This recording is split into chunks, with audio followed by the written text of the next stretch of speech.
Whether you're ordering wings for the game, whipping up a 7-layer dip, or ordering pizza, there's something about football that makes you want to eat.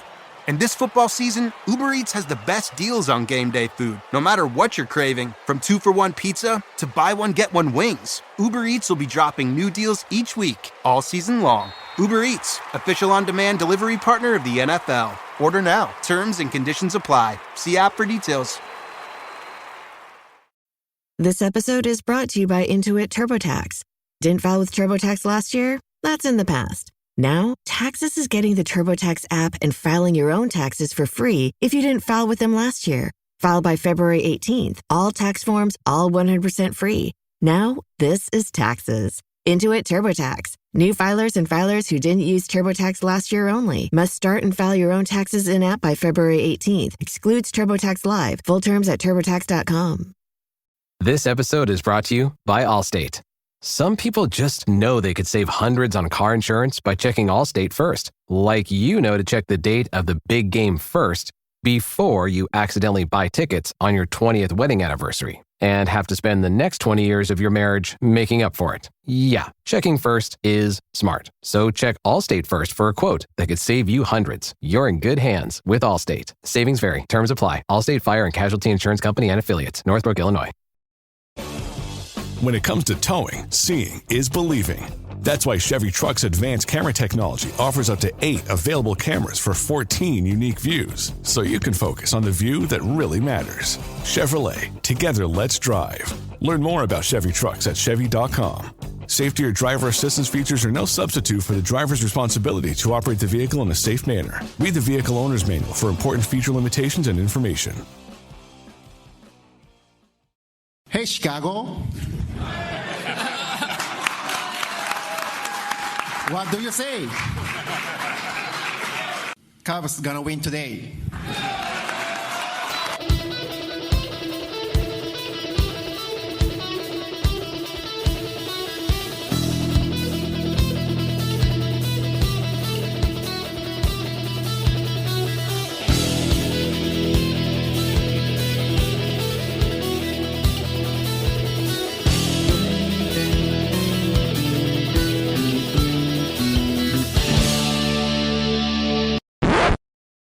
Welcome back to another exciting edition of the Pointless Exercise podcast. I'm going to have my favorite guest on this one. Again, just me. Nothing better than me just babbling to myself. I'm sure there's some of the podcast co-hosts who are like, well, you do that when we're on anyway. So what's the difference? So what is the motivation for this podcast, which might actually be quite a bit shorter than normal? Well, I made a horrible mistake earlier today. I clicked on a link not knowing who wrote an article. And it was about how the Cubs should trade either Ian Happ or Seiya Suzuki. And I'm like, how's this going to work? So I clicked on it, and Matthew Trueblood wrote it. So I should have immediately closed the window, taken the laptop, thrown the laptop in the bathtub, turned the water on, got a drill, drilled a hole through the hard drive, because it had been contaminated by that moron. But I decided I'm just going to see how dumb he is, and I'm going to read it. Now, on its face, seems like a good idea, right? I mean, these are a couple of slightly better than average corner outfielders. Now, I vastly prefer Seiya to Ian Happ, because I think Ian Happ sucks. But I get it that you could talk yourself into, no, we need to keep the switch hitting 2-time Gold Glove outfielder. How could we give that up? Even though the switch hitting part, he can't hit right-handed at all. So he's really not a switch hitter. And Gold Glove, I mean, come on, we've been through that a million times. He's average at best. So I like Seiya a lot better. And it's like, all right, fine. If you think Seiya is overmatched in right field, which he might be, he could go play left field. Craig Counsell tried to make him a left fielder in spring training. You can use trade Ian Happ. Now here's where the problem is with this, right? They both have no trade clauses, which was not really addressed in the article. He may have mentioned it. I don't know. My eyes were rolling back in my head so hard as I was reading it that I may have missed a paragraph. But it really feels like a discussion that's not worth having. And yet here I am having a discussion about the discussion that I don't think is worth having. Why Jed Hoyer felt the need to give them no trades, I'm not sure. I have a feeling it probably was one of the reasons that Seiya picked them over, good teams. If you're coming from Japan and you're uprooting your family and you decide, Chicago would be a pretty nice place, you don't want them to ship you to, I don't know, somewhere awful like St. Louis.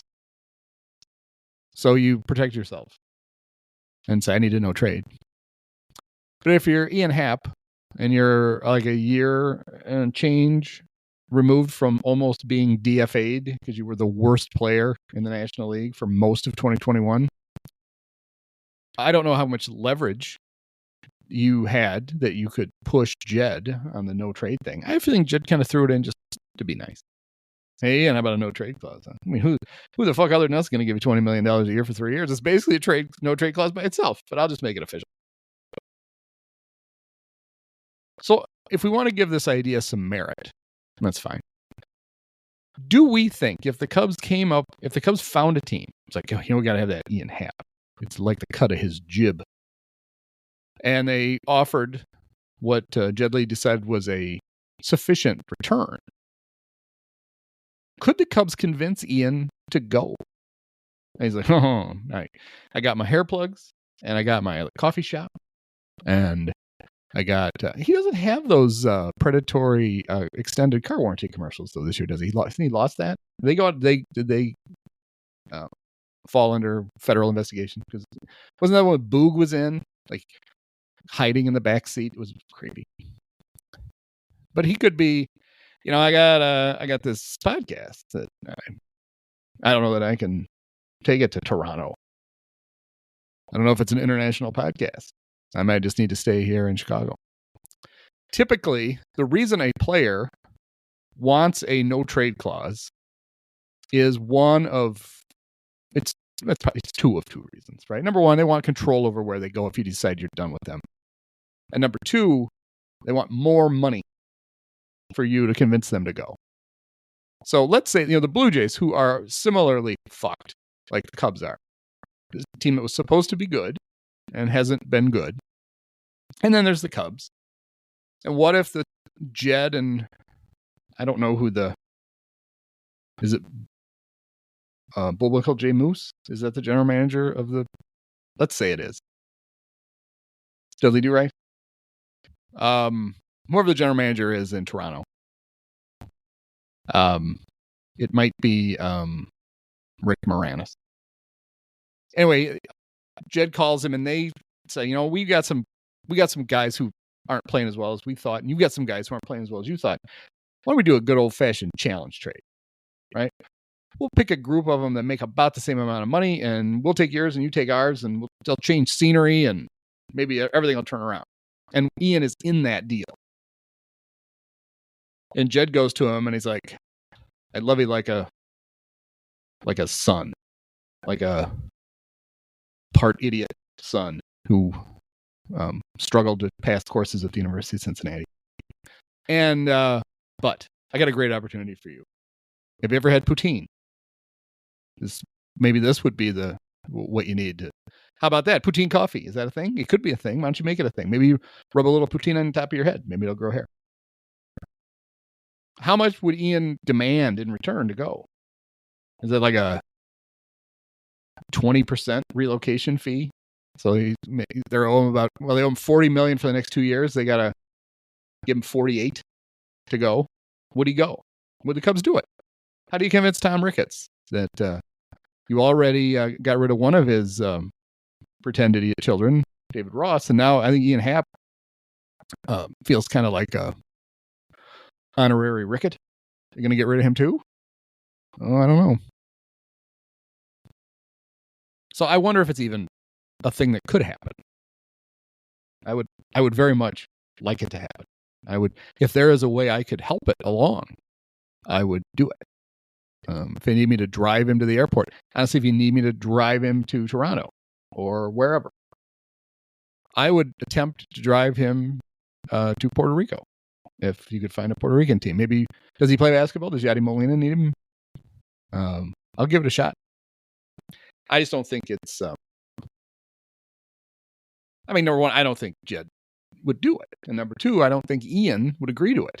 I think we're stuck with it. Maybe in the final year of that deal, when the Cubs are still bad and they're still trying to get rid of him. Well, I shouldn't say still. If they finally decide maybe they should get rid of him. I don't know. But if you want to start speculating that this might happen, do we have a baseless speculation alarm that I can set off? Seiya Suzuki played left field Thursday in San Francisco and not right field. Cody Bellinger played right field, and Ian Happ designated hitted. That's not how you say that. All because they're showcasing, well, that doesn't make any sense. They'd be showcasing Seiya and left for themselves, maybe to convince themselves, hey, he'd be a good left fielder. Let's give that a shot. It isn't a great sign that they went to San Francisco for 4 games and they wouldn't let Seiya play right field in any of them. It is a notoriously hard right field play. Or Jason Hayward in his first year with the Cubs, maybe his second year with the Cubs, almost killed himself in right field. He chased after a ball and had kind of lunged for it and stumbled and very nearly went face first into the brick wall as he fell. It's not great out there. And the Cubs were like, you know what, Seiya, that's maybe not. Maybe sit this one out. And he did. He played in all the games, but he didn't play right field in any of them. So I don't know. Those of you who read the newsletter, and I'm sure it's all of you, and if you don't,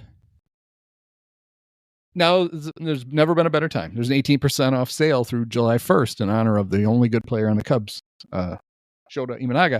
And the first start after I started the sale, he gave up 10 runs. Is it my fault? No, it's his. I'm not throwing the ball. But we love Shota. He's a hell of a guy. And really the only interesting part about this team, other than the intrigue of, how will they blow this one? But if you read the newsletter, one of the things I wrote an article for Wednesday about, there was some clamor on at least one of the sports radio shows. The one with the Croatian guy who used to play for the Packers. They were talking about how Jed Hoyer shouldn't be allowed to make trades because the Cubs are probably going to have to fire him at the end of the season. Why do you want him messing up your team at the trade deadline? And there's a lot of things wrong with that. Number one, if you want to fire him, I'm all for it. That's fine. I'll help him pack, help him load up his Saab. I just assume he looks like he might drive a Saab. Jed actually seems like a pretty nice guy, kind of a cool guy to hang out with. It's just very clear you don't want him running your baseball team. I don't think anybody's going to argue, except for maybe, not even Jed, maybe. He might not even argue that. But if you're going to fire him, you need to fire him now, today. And you need to fire Carter too, because you can just tell that guy's a moron. And I don't know.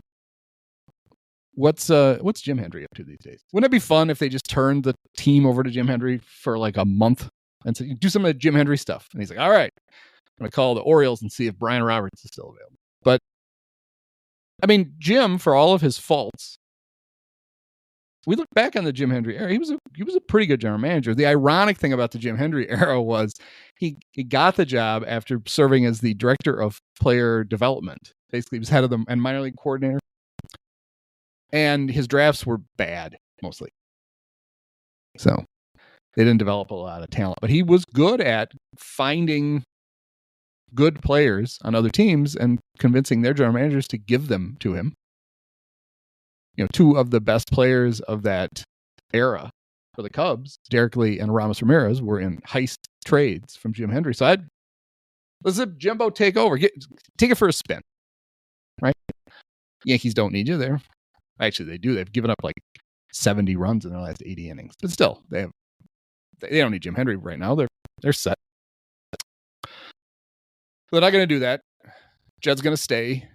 So you don't not let him do the trades at the trade deadline. That's if he's in the job and being paid for the job, he needs to do the job whether he wants to or And even if the Cubs were going to fire him, which they're not, there's a precedent. Jim Hendry himself was out in 2011.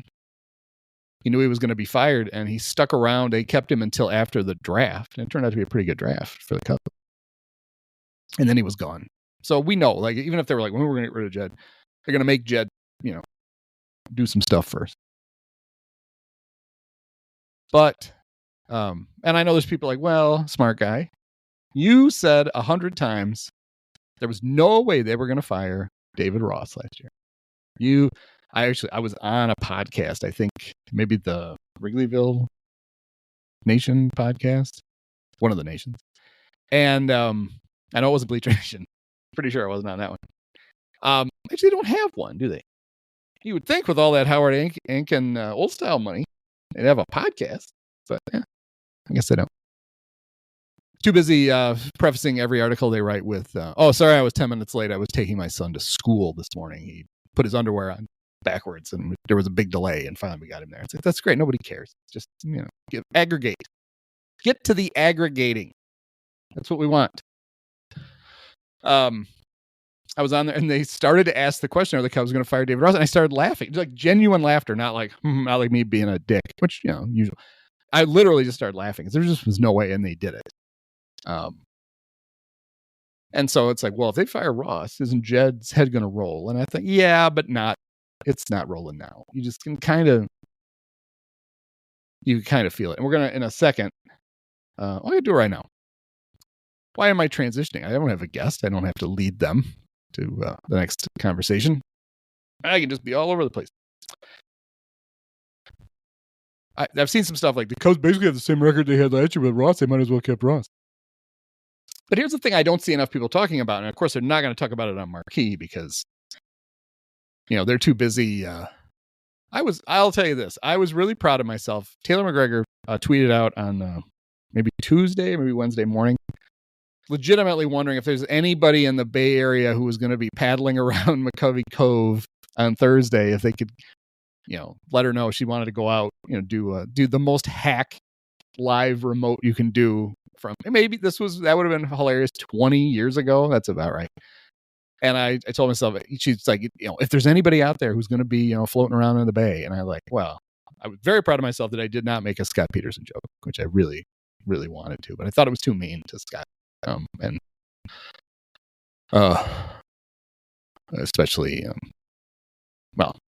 anyway, I didn't make the joke, but now I've referred to it twice. So I basically have made the joke without making the joke. I'm literally having my cake and eating it too. And it's not terribly. That's probably not that funny either way. But one of the things about the Ross era is he's still fucking up this in absentia. And the reason I say that is, what was the thing he did last year that most killed their playoff chance? Yeah, there's some Nick Madrigal stuff, but mostly what he did, and batting Ian Happ third the entire year when Ian Happ wasn't any good. That hurt too. But those two things are not, I don't think, lingering. What is lingering is the thing that got him fired, I'm convinced, was when they started to collapse late in the season. It was literally because their bullpen was completely worn out, because he used the same four guys almost every day, no matter what, no matter if they were up by 4 or up by 1 or down by 1 or down by 4. He felt like he somehow had to get Michael Fulmer, Julian Jerry Merriweather, Mark Leiter Jr., and Adbert Alzolay into those games. Right? Those were his 4 best relievers, and he's just going to pitch them no matter what, because that's what he does. And that season went kaput when Fulmer got hurt, Adbert got hurt, Leiter and Julian were all of a sudden bad. Or worse, I guess. Because they were exhausted and their arms were falling off. So we go into this season, and the bullpen is still a glaring problem. You could just see it. It's like, okay, they need to add like 4 bullpen arms conservatively, right? That's a lot. That's most of your bullpen. It's half of it, I believe. Doing the math, 8 minus 4 is 4. And Jed didn't do that. He went and he signed Hector Neris, who the Astros had basically treated like those 4 Cubs for years. And when his contract ran up, they were like, all right, well, Hector's toast, right? Like we burned him out. We don't need him. We'll get somebody else. Sure, somebody else can have Hector. And the Cubs got him. And he's been bad. And then in the trade where they got Michael Busch, they traded and they got Yency Almonte, who's not very good. And now Yency's hurt. Can't blame that on Russ, I don't think. But they didn't fortify the bullpen, and then unforeseeably, so Fulmer not pitching for anybody this year because he caught the Tommy John disease last year, and he had to have the Tommy John treatments. But so that left Adbert, Leiter, and Merriweather to be the 3 most important arms in the Cubs bullpen. And they're all hurt. They're all on the injured list. Adbert is on the 60-day, and there's no time frame for him coming back. Also, no surgery scheduled. So it's going to be one of those very Cub things, right? Where they weren't going to put him on the DL, or on the IL, then they put him on the IL. Oh, probably only be a couple of weeks. And then now it's a little worse than that. And then, he's on the 60-day IL, but he's fine. And then it'll be months, and then they'll be like, you know what? He needs Tommy John surgery. Who saw that? We didn't know. That was and then, all right, we'll see him in 18 months. So that'll be fun. Merriweather's been out, and there does not seem to be a time frame for his return. And then Leiter, it's just a little forearm strain. He'll be fine. It's just, he's been dealing with it off and on, and we decided to let it rest. Yeah. That's Tommy John surgery coming at some point.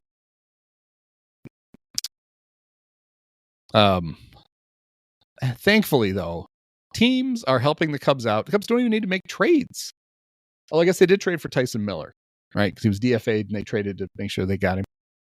And he has nice stats, but anytime they put him in a spot where they really need an out, the ball is in the basket. But how about Vinny Natoli? Huh? Yeah, the A's were like, nah, we don't need Vinny Natoli, but the Cubs do. They'll take him. And then we're down to the vaunted. We got Colton Brewer, 31-year-old journeyman who council was like, fuck it, let him close. That didn't work. Porter Hodge, one of the vaunted Cub pitching prospects. Luke Little has been up and down, and mostly down. It's a mess. We're all clinging now to the resurgence of Keegan Thompson. Remember when Keegan had the creepy mustache early in the season? I joked that was Tegan Compson. He was in the witness protection program. It's progress for Keegan because he looks good in some of his appearances and terrible in others, when last year it was mostly just terrible. So who knows? But the bullpen it's a real thing because this offense struggles, and when they do eke out a short lead, a small lead, the bullpen tends to immediately cough it up. Although sometimes they go spectacular, like the 3-run lead that Hector blew in the 9th. I don't even know when that was. It's really something. And I know that has got a lot of people going, well, there's no reason to buy at the trade deadline because this team sucks. It literally, of the 15 teams in the National League, the Cubs are in 13th place. But when you look at the wild card race, of course they're still in it because everybody except for Colorado and Miami is still in it. Although the Cubs do seem to be making a concerted attempt to fall out of it themselves. So are the Reds. The Reds are also trying to plummet out of things. A lot of smart guys had them 1-2 in the division going into the season. It is if you go up instead of down. They are 1-2 from the bottom. So they are. The Cubs, even with their recent struggles, are, depending on how other games go, they're 5 games out of the last wildcard spot. In June, there's plenty of time. You can make up 5 games in a hurry. Look at the Cardinals did. Funny thing about the Cardinals surge, they got to play a bunch of crap teams just like the Cubs did. They actually took somewhat advantage, but they didn't play that great. They had 19 games against teams with 500 or worse records. And they went 11-8, and that moved them from last to third or second. I guess I got them all to second. Just play barely over 500, and you can climb up in this division. Cardinals still have a negative run differential. Isn't it funny we don't hear about that anymore? Last year, that's Boo couldn't go 30 seconds without telling you about the Cubs run differential. When it's minus 26, you don't hear about it as much as when it's like plus 80 or whatever it was. But there's all this thoughts like, what are you making trades for, really?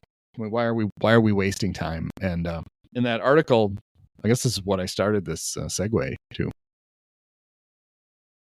One of the things I made a case for, it was two things. Number one, if Jed's in the job, you got to let him do the job. You got to make him do the job.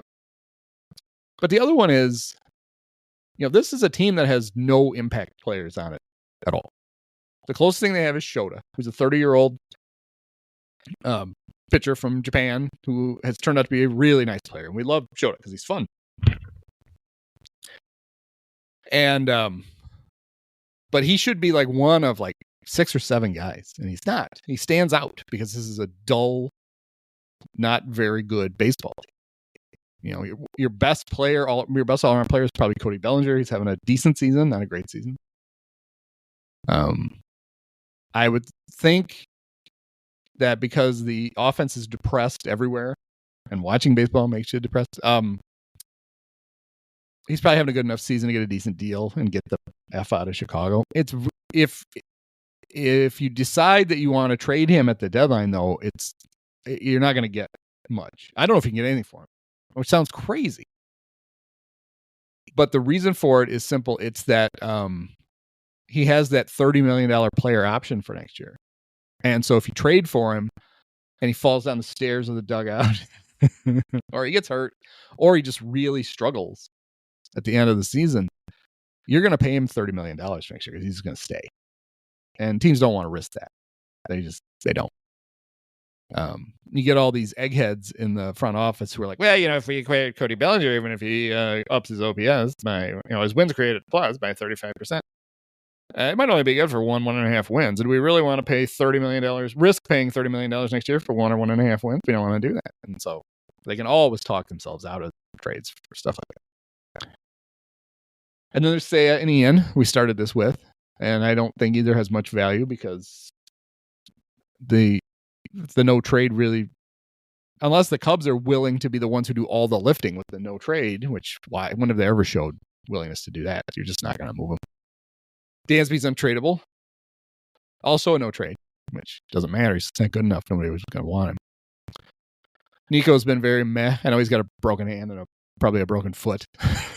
So we probably should give Nico a break. And then there's Christopher Morel, who is having one of the strangest seasons I've ever seen. He is a good player. He's a very good hitter. And he had a good year last year. It was streaky because he's streaky. I shouldn't even say that. He was very streaky last year. This year, he has dramatically increased his walk rate. He has dramatically decreased his strikeout rate. He doesn't chase. He hits the ball hard. He hits the ball in the air. And his stats suck. I mean, he's got a decent home run RBI. He's on pace for 30 homers and 90 RBIs. But his batting average is bad. His on-base average is okay. His slugging is, it's all depressed. I'm sure there are smart teams out there who are like, ooh, get him. That guy's he's actually good. Maybe the Cubs don't realize that because they're idiots. But I think they do realize that. I also kind of wonder, he's not, mostly because of their current roster construction, he's not leaving games late anymore for defensive purposes, and he really hasn't hurt them lately. He was genuinely terrible early in the season. And then he upgraded to bad. He's dead last in outs. I would like that you can be negative outs above average. I just call it, he's outs below average. But he's been much better lately. He's not, I'm not going to, he's not. Is he average now at third? Maybe. And if he is, that's a really valuable thing. So you're not going to do him. You're not going to trade him. And then basically, what else you got? The great Mike Tauchman is hurt. Thomas Nido, maybe. We got him off waivers, and he's amazing. 218 for us, and we traded him for something great. And then pitching wise, I mean, what? No, of course not. I forgot to mention Hayden Wesneski during the bullpen portion, because he's in the rotation now because Javier Assad has the twingy forearm. Also, very bad sign. I mean, Hayden's ability to pitch well enough so that the Cubs can get a very small lead and then immediately give it up is amazing. Now, he had, I believe, on 3 previous occasions, been staked to a 1-run lead and given up a home run to the first batter he faced, which is it's mind-boggling. It didn't happen to him on Wednesday. On Wednesday, he got a 1-run lead, and he took the second hitter hit the home run, but he also allowed the first guy on, so it was 2-1, and then he gave up a solo hitter to the third hitter, so that was fun. I mean, you have to admire somebody who is that. I mean, it's innovative. I guess not all innovation has to be good, but that's what he's doing. So I don't, even if the Cubs wanted to sell, I don't think they're in any position to sell because they don't have much to sell, right? And so I think when you look at the trade deadline, the whole buy or sell aspect it does not apply to the Cubs. It just doesn't. What they need to do is they need to get better players. And there are a few ways you can do it. You can draft and develop them, which of course that's what they're doing right now with all these vaunted studs coming up out of the minors. We haven't seen any of them yet. I do like Pete. He's fun, but man, when's he going to hit? I mean, I'm not impatient with him. This is his first relatively full season in the big leagues. That's fine. What he's doing. He's been great on defense. He's incredibly fun to watch on the bases, and I think he's going to hit at some point. So Pete's fine. But when we're talking about, this whole thing was the idea of impact, right? For all of their prospects, this was pointed out. I had recognized it. I believe I had written about it, but then somebody pointed it out again to me on the Twitters. I think it was Chuck Gittles. The Cubs may have 8 guys on that top 100, but most of them, 6 of them, are from like 70 down. So it's better than not having guys on the list, right? But that means that in the eyes of the evaluators, you don't have any like real impact players. You have guys who, hey, this guy might be pretty good. This guy could help.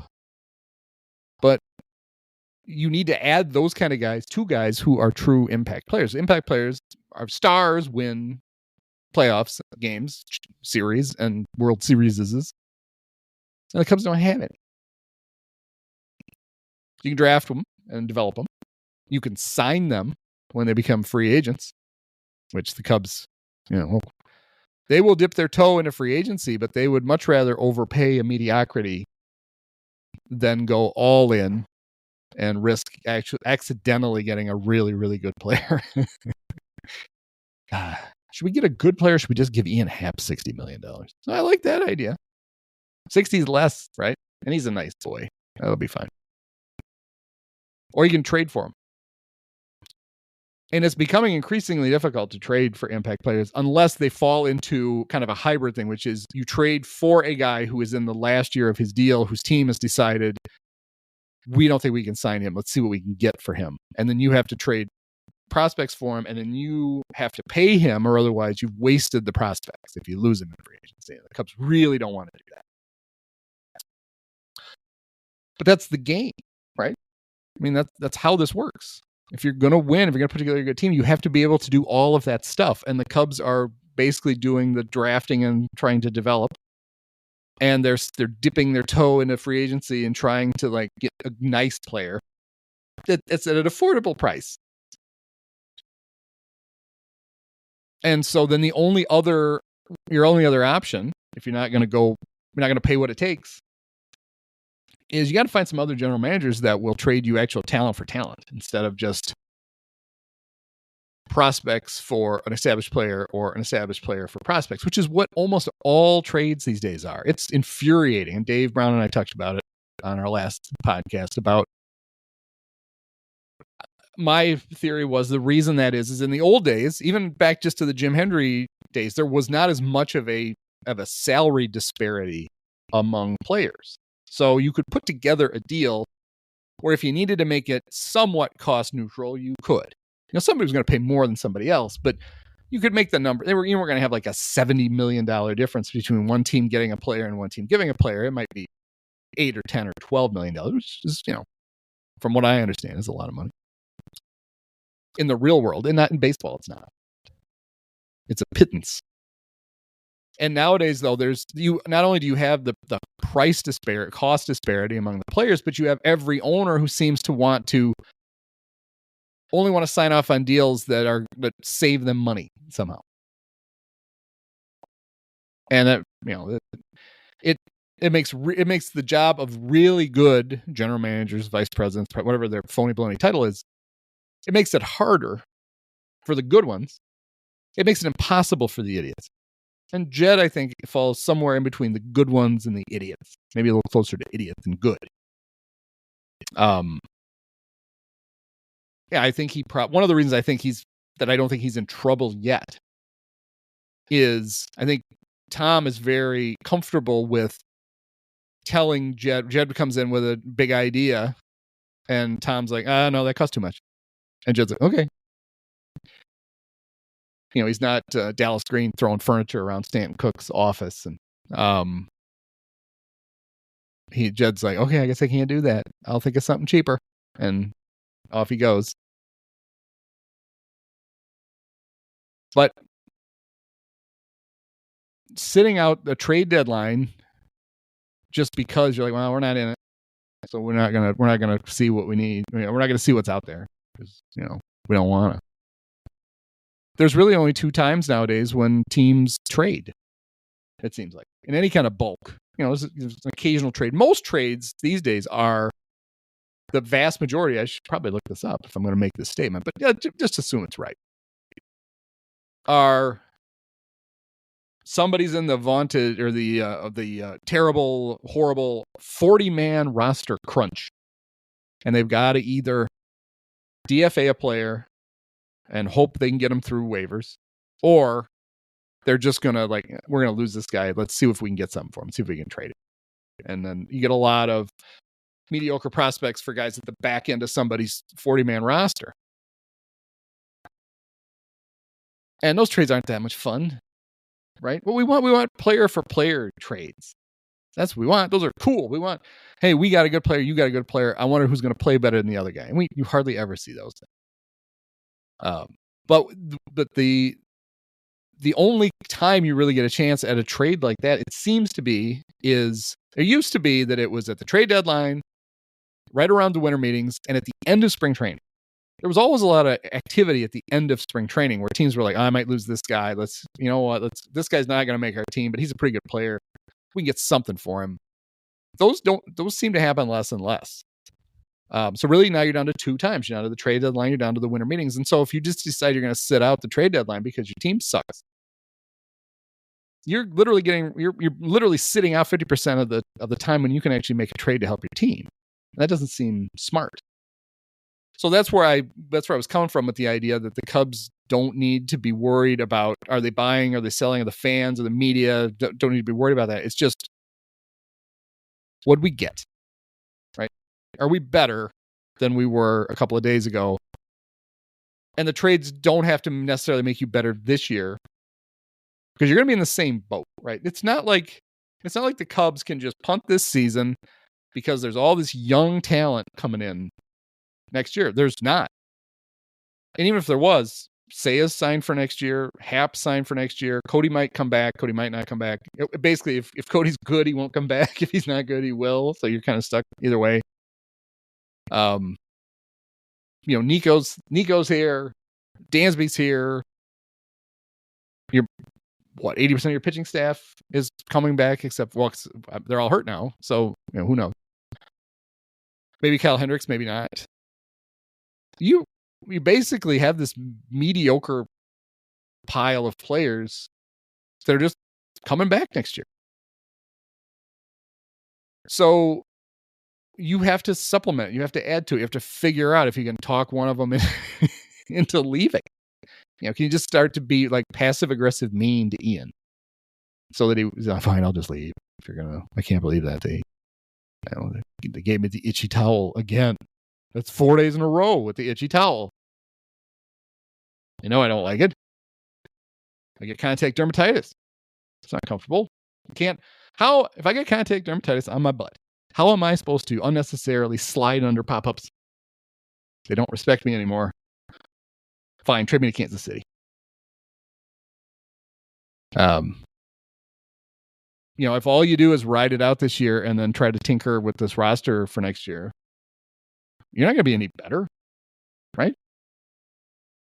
I mean, if you look at the minor leagues and you're optimistic about like Owen Casey, well, he's a corner outfielder, and guess what? Both your corners have guys in it. Matt Shaw might actually be ready to go sometime. He might even be ready by the end of this year. He's not an impact player, right? He's a nice player. It looks like he's going to be a guy that's like, yeah, I like that Matt Shaw. Pretty good. But pretty good isn't going to move the needle. So if you bring him up and you play him somewhere, you've got to add beyond that. So you can't just have Jed taking a nap at the end of July. He's got to do something. That's what he gets paid the big bucks for. Ironically, he gets paid less than his manager does. Maybe he should go in and go, hey, Craig, could you make some trades? You make more than me. Maybe you should do this. I'd be all for it. This episode is brought to you by Allstate. Some people just know they could save hundreds on car insurance by checking Allstate first. Like to check the date of the big game first before you accidentally buy tickets on your 20th wedding anniversary and have to spend the next 20 years of your marriage making up for it. Yeah, checking first is smart. So check Allstate first for a quote that could save you hundreds. You're in good hands with Allstate. Savings vary. Terms apply. Allstate Fire and Casualty Insurance Company and Affiliates. Northbrook, Illinois. It is funny that, if you're Craig Counsell and you're sitting on a big pile of cash, so you're comforted somewhat, but you're looking at your old team, kind of looks like this kind of scrappy, kind of fun bunch. You and the guy that Stern's the guy you worked with forever. They're both gone, and it's just it's still, I believe they're still riding the inertia from those guys. That as we go year after year here now, the Brewers be like, I wonder why the Brewers aren't as good as they used to be. But for a year, they're still the core of what was built there is still there. And you're like, well, that seems like that would be more fun than this.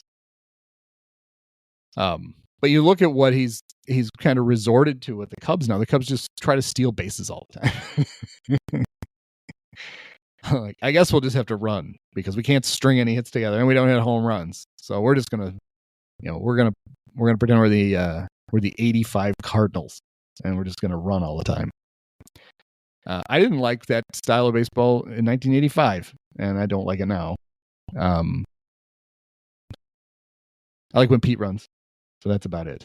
I just assume everybody else is going to be out, and they pretty much mostly are.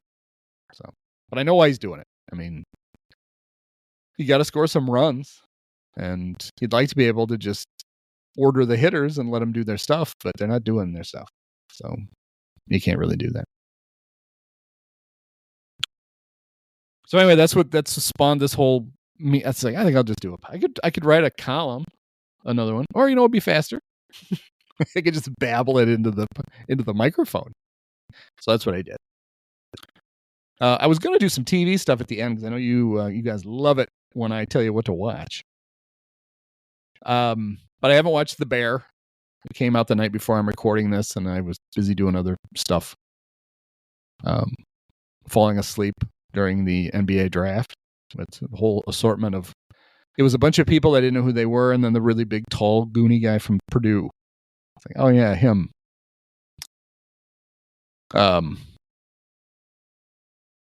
They were given. Jay Billis though did drop a few wingspans Jay Bill's a smart guy, right? Famously has a law degree from Duke. Yeah, well, whatever. But every year he's fascinated by the fact to be like, this guy is 6'3", but his wingspan is 6'6". It's like, all right, an average person's wingspan is 10% more than their height. That's not right. That's too much. 5%? 5%. Like 3.5 inches for a 6 foot tall person. So it's really never that exceptional. But the new one they were doing was the guy, and I don't know who it was. I didn't catch it. And ESPN was getting players' names wrong. At the beginning, when they were showing like the draft picks with their families, they misidentified 3 of them. 3.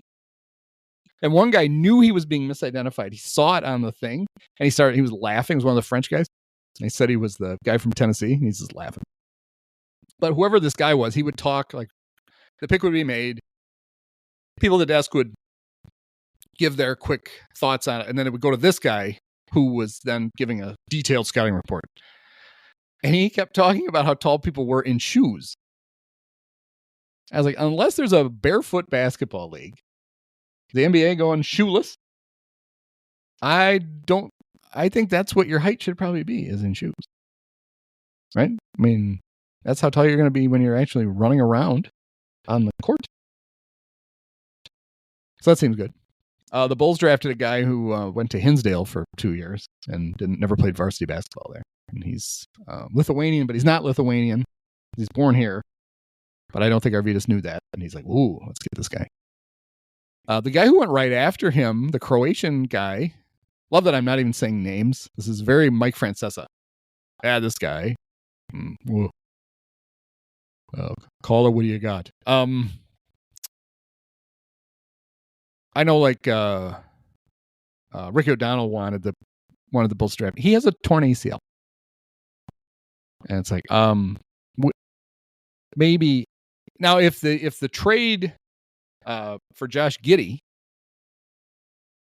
had included a draft pick, which it's amazing they didn't. Like, Oklahoma City has like 1,000 draft picks. They're like falling off the shelves in their office. Like, what is that? Oh, that's another lousy first round draft pick. Now, if they'd gotten theirs thrown in, the Bulls picked 11th, the Thunder picked 12th. If they'd gotten that pick thrown in, then absolutely, I take the pretend Lithuanian at 11, and then I take the Croatian with the torn ACL at 12. Otherwise, you just Dave Wannstedt drafted Pat Riley.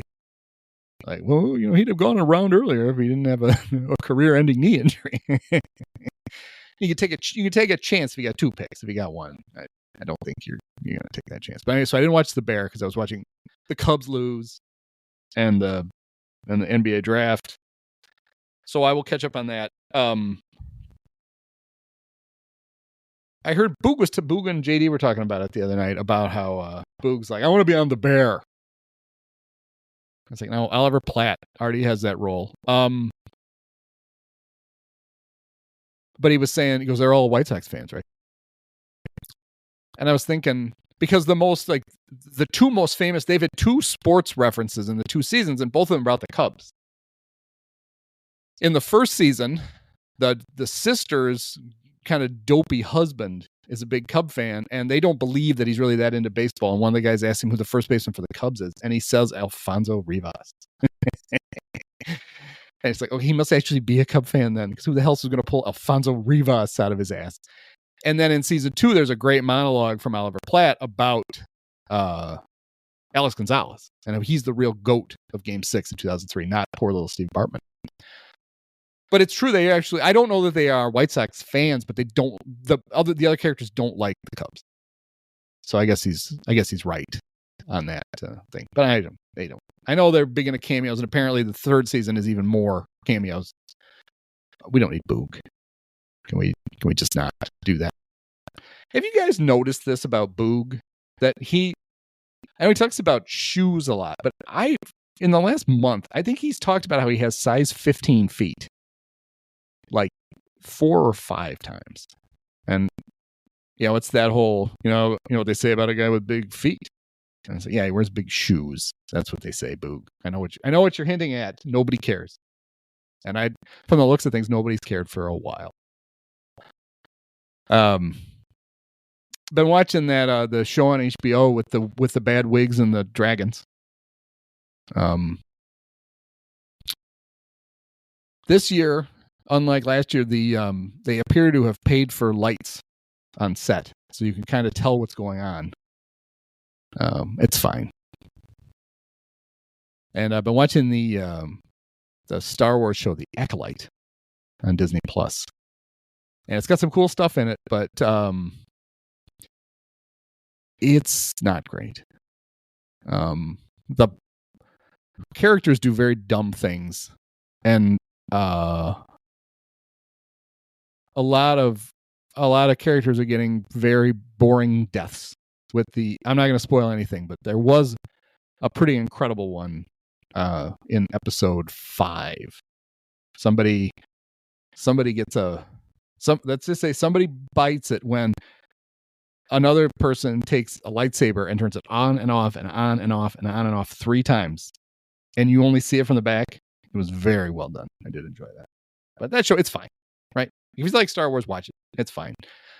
I've kind of given up on the idea that these shows are actually going to be all that good. I like The Mandalorian because I like little green puppets. I love Grogu. He's the best. And I thought Andor was really good. And the rest of them have been, Obi-Wan was terrible. Such a horrible disappointment. So The Acolyte it's not terrible. It's not Book of Boba Fett bad. The Book of Boba Fett at least had 2.5 episodes where the Mandalorian just showed up and took over the show for 2.5 episodes, and that redeemed the rest of the stuff he had to sit through. But there's that. And then movies. One of them, the best movie I've seen so far. I shouldn't say the best. It's not the best. The most entertaining movie I've seen so far this year is The Fall Guy. I really enjoyed it. I thought it was. It's everything you want in the. I was pissed though that it doesn't start. I wanted the how the Mission Impossible movies just lean into the fact that it was a long running TV show with a famous theme song and credits, and so they just put them in the show. Like, it takes 20 minutes to get to them in the movie. They have to do some huge action piece, but then even though it's a movie, they basically do the TV intro when show you who everybody is, like it was a TV show. The Fall Guy should have done that. You don't need Lee Majors still singing the theme song. The theme song shows up at the very end of the movie, over the credits. With Blake Shelton, and they cut all the movie star names out of it, which was weird. But otherwise, I really enjoyed it. And it's one of those movies kind of like Confess Fletch, where it's really good and it didn't do very well. And because of that, they're not going to make any more of them. And you're like, I could handle 2 more Fall Guys over the next 5 years. I could handle a Fletch every year for 6 years. And you're not getting any of that stuff. I did enjoy the Dune 2. I love Dune. I like Dune 2 was very good. Dune 2 came up when we were talking about Mike Quaddy and the movie Moneyball and how the actor wouldn't shave his head. He was Mike Quaddy with hair. Austin Butler shaved his eyebrows off for Dune 2. Now that's commitment. Austin Butler much more handsome than whoever the guy was playing Mike Quaddy, who couldn't have, your hair will grow back, your eyebrows will grow back. Do it. Go full method. Give everybody nicknames on set. Go full Mike Quaddy. That movie was good. And then I saw Inside Out 2. And I loved Inside Out. It's a great movie. And Inside Out 2 was like, I hope it's as good. I hope it's close to as good. It won't be as good. It's as good. Pixar did a great job. It's a very good movie. You should go see it. I guess that's about it. I usually throw in some books. I read I've been reading the normal books that I've been reading. I wandered into I love to go to the library because they give you books. You can borrow books. You don't pay for them. You just have to bring them back. And I was having some work done on my car, and I was within walking distance of the library, and they didn't know how long I was going to take them. I'm just going to go to the library. And I ended up checking out this book called MCU, which is like a history. Somebody from The Ringer and a couple other people wrote a history of the Marvel Cinematic Universe, like how Kevin Feige came in and how it was created and how the movies got made and why. And just kind of interesting stories about stuff. It's really good. I really enjoyed that. And then right now, because I was I took that book back, and I didn't. Usually, I have done research and I know what book I'm going to get. Usually, I have reserved it, and I just walk in and grab it. But I wandered around and ended up with. I read Devil in the White City, like everybody else, the Eric Larson book, and they had a little section of Eric Larson books, and that's the only one I've read of his. He's got a bunch, so I grabbed The Splendid and the Vile. It's mostly about Winston Churchill, but it's really about the entire calendar year right before and right after England got into World War II, and it's good. Learning things that I did not know. There are a couple of, not that I want you to listen to other people's podcasts, because you should only listen to this and listen to it several times. All I'll say is just don't skip the commercials in mine, please. Just listen to them. That's all I ask. So Woody Harrelson and Ted Danson have a podcast now where they're interviewing each other's friends. And they had Will Arnett on for the first one, as he's buddies with who? Ted? I don't know if he's friends with either one of them. He was good. They had Kristen Bell on, which I haven't listened to that one yet, and they just had Conan, and I listened to Conan. That was pretty good. And then Ben Mankiewicz has a podcast called Talking Pictures. Ben is the grandson, is that right, of Herman Mankiewicz? His brother Josh is the guy who kind of looks like Horatio Sands, who's on Dateline NBC, and Bill Hader was on his podcast, and they decided that in history, Bill Hader is the only person who has ever imitated both Ben and Josh Mankiewicz, because he did them both on Saturday Night Live, and he does a very funny Josh Mankiewicz bit that gets repeated throughout the podcast, even with other guests, which I enjoyed very much. Basically, the conceit of that podcast is Ben has like directors and actors on, and they do talk about their stuff, but they mostly talk about like their favorite movies. And then the other podcast that I stumbled into that I really enjoy is We're Here to Help with Jake Johnson. And why do I always forget the other guy's name? But just look for We're Here to Help. It is it's an advice podcast, but it's low stakes advice. Like, they don't want big problems. They want little problems. Like, one of the problems they had the other day was a grown woman, like in her 30s, had borrowed her parents' car without their knowledge while they were on vacation. And she hit a pothole and she did $900 worth of damage to the car. And she didn't want to, that would have been 2 new tires and a realignment, and she didn't want to pay the whole thing. So all she did was she fixed the tire that had been completely damaged. And then they were there to try to help her figure out how to either hide it or explain it to her parents. This is the level of thing they had. They had one where one of the recent ones, there's a guy who he's now living with his girlfriend, and their bedroom has a huge window in it, and this time of year now the sun is coming in at like 6:00 in the morning and waking them up. And he said we should get curtains, and she was repulsed by the idea of curtains. And it's like, why don't we just hang a bed sheet on the wall? And so Jake and the other guy were trying to figure out, okay, how can he help convince his girlfriend to get curtains? And Jake is very funny. You know, he's a big Chicago sports fan. You will get, especially when one of the guests turns out to be from the suburbs or the city, you will get a lot of, he'll be asking you like how he thinks. He cannot say Odunze, but he'll ask him how they think Rome Odunze is going to do this year and stuff like that. So that's a good podcast. You should listen to that podcast. And they will occasionally have a celebrity on with them, who all they do is they basically just help with the advice. And then at the end, they get asked like 3 or 4 questions to plug whatever it is. But those are fun. So there you go. So I gave you a movie to watch, and I kind of gave you TV to watch. I'm just going to say watch The Bear. Why not? The thing I liked about, so The Bear season 1, I found kind of excruciating, right? Like that everything was so tense, almost ridiculous. And then season 2 was more enjoyable. It had its moments of tension, but there was more where you didn't feel like, except for the Christmas episode, which is, whew. This year apparently is a little more amped up again. And Alan Sepinwall warned us that you can't, or that at the end of this season, it basically says to be continued. So they filmed 2 seasons at once, which they just finished.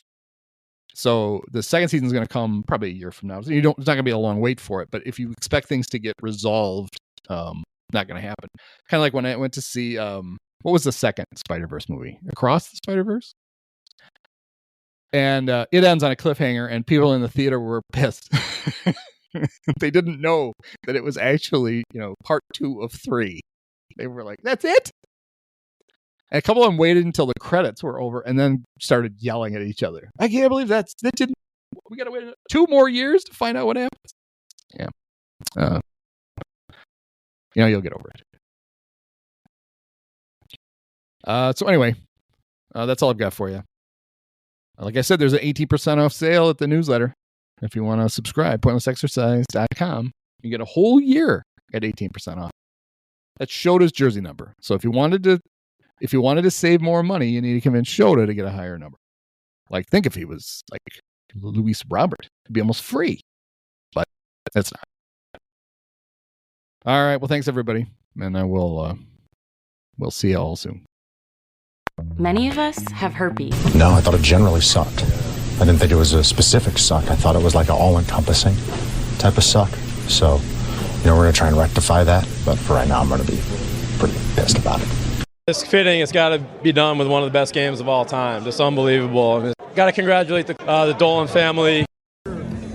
Sean, my podcast co-host Andy, you were his favorite player growing up. Oh, thank you so much, awesome.